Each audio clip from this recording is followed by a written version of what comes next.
क्या अब यूट्यूबर ज्योति मल्होत्रा को सीधा फांसी होगी? क्या देशद्रोह का अंजाम सीधा मौत होगा? दोस्तों, आज हम बात करेंगे एक ऐसे केस की जिसने पूरे देश को हिलाकर रख दिया। एक सवाल जो हर किसी के दिमाग में घूम रहा है, क्या एक मशहूर यूट्यूबर ज्योति मल्होत्रा को फांसी की सजा हो सकती है? क्या एक ट्रैवल व्लॉगर जिसके लाखों फॉलोअर्स हैं, जिसके वीडियोस को लोग चाव से देखते हैं, वो देश के खिलाफ जासूसी करने की साजिश में फंस चुकी है?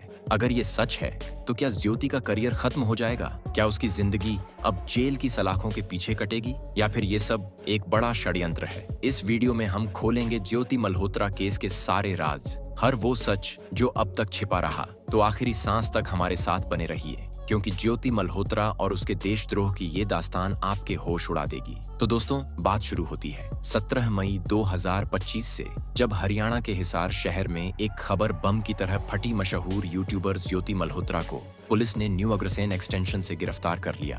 लेकिन ये गिरफ्तारी कोई छोटा मोटा मामला नहीं था। ज्योति पर इल्जाम था कि वो पाकिस्तानी खुफिया एजेंसियों के लिए जासूसी कर रही थी। जी हाँ, आपने सही सुना, एक ट्रैवल व्लॉगर जिसका चैनल ट्रैवल विद जो लाखों लोगों का फेवरेट है, जिसके इंस्टाग्राम पर ढेर सारे फॉलोअर्स हैं, वो देश की सुरक्षा के लिए खतरा बन चुकी थी। पुलिस का दावा है कि ज्योति पाकिस्तानी इंटेलिजेंस ऑपरेटिव्स के सीधे संपर्क में थी और वो उनके लिए एक एसेट की तरह काम कर रही थी। लेकिन सवाल ये है कि आखिर ज्योति इस खतरनाक जाल में कैसे फंसी? क्या उसने सचमुच देश को धोखा दिया, या फिर वो किसी बड़े खेल का शिकार हो गई? दोस्तों, ज्योति मल्होत्रा एक आम लड़की थी जो हिसार में रहती थी। उसने अपने ट्रैवल व्लॉगिंग करियर की शुरुआत कुछ साल पहले की थी। उसका चैनल ट्रैवल विद जो धीरे धीरे पॉपुलर होने लगा। लोग उसके वीडियोस को पसंद करते थे, खासकर उसके पाकिस्तान ट्रैवल व्लॉग्स। लाहौर के अनारकली बाजार से लेकर कटास राज मंदिर तक ज्योति ने पाकिस्तान की ऐसी तस्वीर दिखाई जो लोगों को बहुत पसंद आई। लेकिन यही वीडियोस अब उसके लिए मुसीबत बन गए। पुलिस का कहना है कि ज्योति ने 2023 में पहली बार पाकिस्तान का वीजा लिया और वहां गई। वहां उसकी मुलाकात हुई एक शख्स से जिसका नाम था दानिश। लेकिन ये दानिश कोई आम इंसान नहीं था। वो पाकिस्तान हाई कमीशन में तैनात एक बड़ा अधिकारी था, जिसे भारत ने 13 मई 2025 को जासूसी के इल्जाम में देश से निकाल दिया था। ऐसे में जाहिर सी बात है कि एक जासूस के साथ ज्योति के इतने खास संबंध यूं ही तो नहीं होंगे। और यहीं से मिलती है पहली कड़ी। ज्योति और दानिश की मुलाकात 2023 में हुई थी, जब ज्योति वीजा के लिए पाकिस्तान हाई कमीशन गई थी। इसके बाद ज्योति ने कई बार पाकिस्तान की यात्रा की। पुलिस के मुताबिक इन यात्राओं में दानिश ने ज्योति के ठहरने और वहां की सिक्योरिटी अधिकारियों से मुलाकात का इंतजाम किया।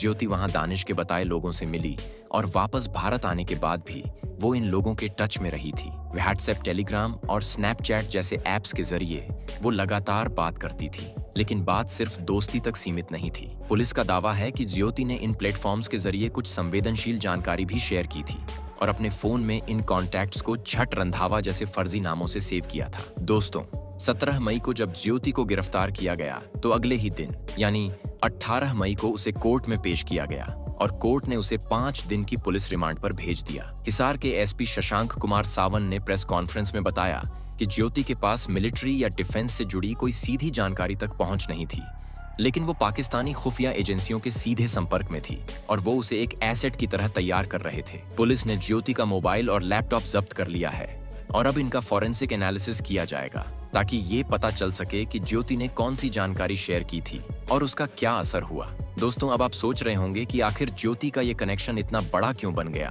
तो दोस्तों, बात 22 अप्रैल 2025 की है, जब पहलगाम में एक आतंकी हमला हुआ था। इस हमले के बाद भारत ने ऑपरेशन सिंदूर लॉन्च किया, जिसके चलते भारत और पाकिस्तान के बीच तनाव बहुत बढ़ गया था। और ठीक इसी वक्त ज्योति उस दानिश के संपर्क में थी जो पाकिस्तान हाई कमीशन में काम करता था। पुलिस का कहना है कि इस तनाव के दौरान ज्योति ने कुछ ऐसी जानकारी शेयर की थी जो देश की सुरक्षा के लिए खतरा बन सकती थी। लेकिन सवाल ये है कि क्या ज्योति को इस बात का अंदाजा था कि वो इतने बड़े खेल का हिस्सा बन रही है? क्योंकि हमारे हिसाब से तो ज्योति को पूरा अंदाजा होना चाहिए कि वो जिन लोगों के साथ मिली हुई है वो किस हद तक भारत को नुकसान पहुंचा सकते हैं। दोस्तों, अब बात करते हैं ज्योति के खिलाफ दर्ज एफआईआर की। पुलिस ने ज्योति पर भारतीय न्याय संहिता यानी बीएनएस की धारा 152 और ऑफिशियल सीक्रेट्स एक्ट 1923 की धारा 3 और 5 के तहत केस दर्ज किया है। लेकिन ये धाराएं आखिर हैं क्या और इनमें क्या होता है? चलिए समझते हैं दोस्तों। बीएनएस धारा 52 ये धारा देश की एकता और अखंडता को नुकसान पहुंचाने वाले कामों को अपराध मानती है। ये पुरानी आईपीसी की धारा 124 ए यानी देशद्रोह की जगह लेती है। इसके तहत सजा हो सकती है 7 साल तक की जेल या फिर आजीवन कारावास और जुर्माना भी। और अगर हम ऑफिशियल सीक्रेट्स एक्ट धारा 3 की बात करें तो ये जासूसी से जुड़ा कानून है। अगर कोई शख्स दुश्मन देश को गोपनीय जानकारी देता है तो उसे 14 साल तक की सजा हो सकती है। साथ ही ऑफिशियल सीक्रेट्स एक्ट धारा 5 भी एक बहुत बड़ा कानून है। ये गोपनीय जानकारी को गलत तरीके से शेयर करने की सजा तय करता है और इसके तहत 3 से 7 साल की जेल हो सकती है। यानी अगर ज्योति के खिलाफ ये इल्जाम साबित हो गए तो उनकी जिंदगी जेल की सलाखों के पीछे कट सकती है। और सबसे बड़ा सवाल यही है कि क्या उन्हें फांसी की सजा भी हो सकती है, क्योंकि इतने गंभीर इल्जामों में फांसी की सजा भी हो सकती है। दोस्तों, पुलिस की जांच में पता चला कि ज्योति सिर्फ पाकिस्तान ही नहीं बल्कि चीन भी गई थी और उसने इंडोनेशिया के बाली में भी दानिश के साथ वक्त बिताया था। ज्योति की इन यात्राओं का खर्चा भी सवालों के घेरे में है, क्योंकि एक ट्रैवल व्लॉगर की इनकम इतनी नहीं होती कि वो इतनी महंगी ट्रिप्स अफोर्ड कर सके। पुलिस को शक है कि ज्योति को बाहर से फंडिंग मिल रही थी और इसके लिए उसके बैंक अकाउंट्स और फाइनेंशियल ट्रांजैक्शंस की जांच की जा रही है। ज्योति के केस में अब तक 6 लोग गिरफ्तार हो चुके हैं। इनमें हरियाणा और पंजाब के कुछ संदिग्ध शामिल हैं, जैसे यामीन मोहम्मद, देविंदर सिंह ढिल्लों और गुजाला। पुलिस का कहना है कि ये लोग एक बड़े जासूसी नेटवर्क का हिस्सा थे जो भावनात्मक रिश्तों, पैसे के लालच और शादी के झूठे वादों के जरिए लोगों को फंसाता था।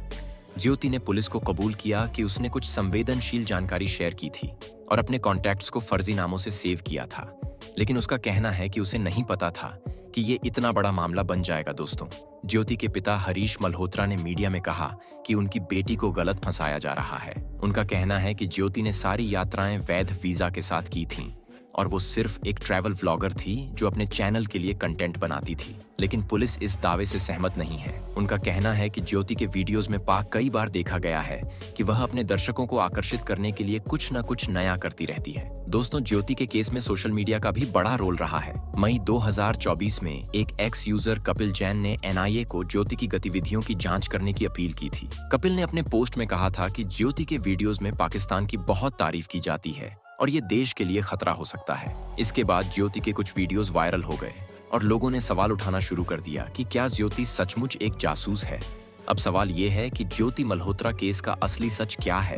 क्या वो सचमुच एक जासूस है जो देश को धोखा दे रही थी, या फिर वो एक मासूम लड़की है जो गलत लोगों के जाल में फंस गई? क्योंकि एक तरफ तो लोग ज्योति के खिलाफ खड़े हैं, वहीं दूसरी तरफ कुछ ऐसे भी लोग हैं जो बोल रहे हैं कि ये फंस गई है। ऐसे में आपको बता दें कि पुलिस की जांच अभी चल रही है और आने वाले दिनों में कई बड़े खुलासे हो सकते हैं। लेकिन एक बात तो साफ है कि ज्योति का केस इतना आसान नहीं है जितना दिखता है। इसमें जासूसी, प्यार, धोखा और देश की सुरक्षा जैसे कई एंगल हैं जो इसे और भी रहस्यमयी बनाते हैं। और वह कहते हैं ना कि बिना आग के धुआं नहीं उठाता, तो जाहिर सी बात है कि ज्योति ने कुछ तो ऐसे कारनामे किए हैं जिसकी सजा आज उन्हें भुगतान पड़ रही है। पर क्या ये सजा उन्हें फांसी के तख्ते पर ले जाएगी? इसका फैसला आने वाला वक्त ही करेगा, क्योंकि अगर जिस हिसाब से ज्योति के कारनामे सामने आ रहे हैं वह पूरी तरह से सच्चे हुए और उनके खिलाफ पुख्ता सबूत मिल गए, तो यह भी हो सकता है कि उन्हें फांसी की सजा मिले, क्योंकि फैसला कानून पर होगा। और एक ऐसी महिला जिसने देश के साथ गद्दारी करी है, उसके साथ कानून क्या करता है, यह तो वक्त ही बताएगा। तो दोस्तों, ये थी ज्योति मल्होत्रा केस की पूरी कहानी। एक ऐसी कहानी जो आपको सोचने पर मजबूर कर देगी कि क्या एक यूट्यूबर की चमक दमक के पीछे इतना बड़ा राज छिपा हो सकता है। इस केस में अगला अपडेट क्या होगा, ये तो वक्त ही बताएगा, लेकिन तब तक आप हमारे साथ बने रहिएगा। तो दोस्तों, अब आप हमें बताइए कि आप ज्योति मल्होत्रा केस के बारे में क्या सोचते हैं। क्या आपको लगता है कि ज्योति ने देश के साथ गद्दारी की है, या फिर वो किसी बड़े षड्यंत्र का शिकार हो गई है? क्या उसे फांसी की सजा मिलनी चाहिए, या फिर उसे एक और मौका मिलना चाहिए? अपनी राय हमें कमेंट बॉक्स में जरूर बताएं और अगर आपको ये वीडियो पसंद आया तो इसे लाइक करें, अपने दोस्तों के साथ शेयर करें और हमारे चैनल को सब्सक्राइब करना न भूलें।